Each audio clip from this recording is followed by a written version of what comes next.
White House lawn taking a variety of questions from reporters, including many about those new tariffs that he announced via Twitter today against $300 billion worth of Chinese imports into this country. 10% tariffs. The president says, I can do more or I can do less. He says, repeats actually, that it is China, not U.S. consumers, that bear the brunt of his tariffs. Let's get more reaction from Eamon Javers. Eamon, what else did we learn about this new policy?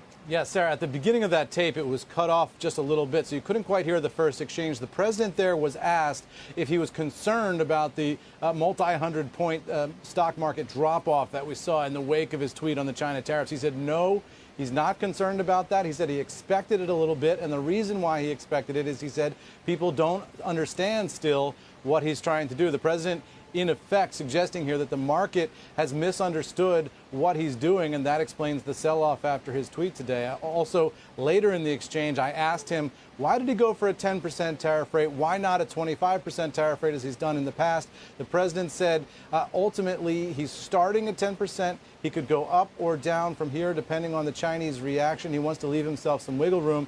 He said it could be higher than 25% when all is said and done, but he said he's not looking to do that right now, Sarah.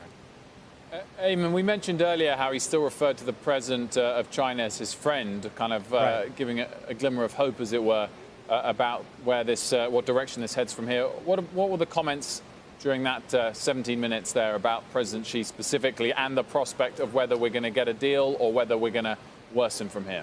You know, ultimately, I don't think the president seemed very optimistic about a deal here. He seemed to suggest that going into September, this next round of talks, he's ratcheting up these tariffs and he's going to see what happens. It didn't seem very positive on the prospects of a trade deal, but on the other hand, he and his staff will tell you that what they're doing here by raising these tariffs is trying to put more pressure on the Chinese to seriously come to the table and actually cut a deal. Whether that works or not, you know, we'll find out in the beginning of September.